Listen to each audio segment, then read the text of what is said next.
Sur le papier, tout était parfait. Stars du JT, animateurs vedettes, techniciens et équipes en coulisses, toute la grande famille TF1 était réunie mardi 8 juillet pour fêter les 50 ans de la chaîne. L'événement, organisé à la scène musicale, avait des allures de grosse production.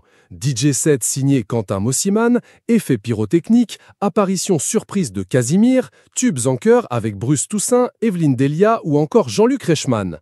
L'ambiance était euphorique. Mais voilà, 2 jours plus tard, c'est une toute autre ambiance qui a pris le relais dans les couloirs de la Une.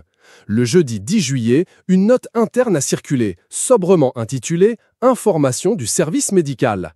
Elle évoque des troubles digestifs survenus dans la nuit suivant l'événement et signale que quelques collaborateurs se sont rapprochés du service médical. La fête aurait-elle mal tourné?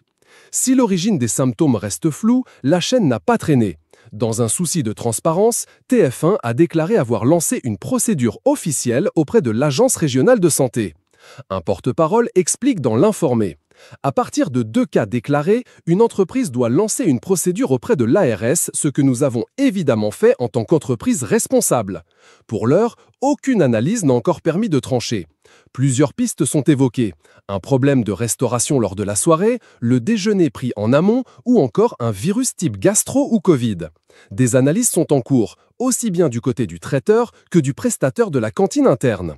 TF1 reste prudente mais n'écarte aucune hypothèse. À date, nous n'avons pas les retours de l'analyse et toutes les hypothèses sont possibles. Derrière les paillettes et la fête, le contre-coup est rude.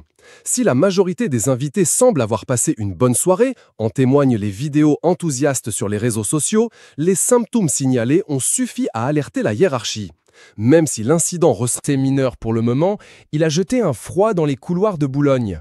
En attendant les résultats d'analyse, pas de panique générale, mais un brin de tension. Personne ne veut revivre un scénario post-fête version intox collective. Le service médical reste mobilisé, l'ARS aussi, et TF1 joue la carte de la rigueur. Quant à l'ambiance, un peu moins summer party, un peu plus dossier.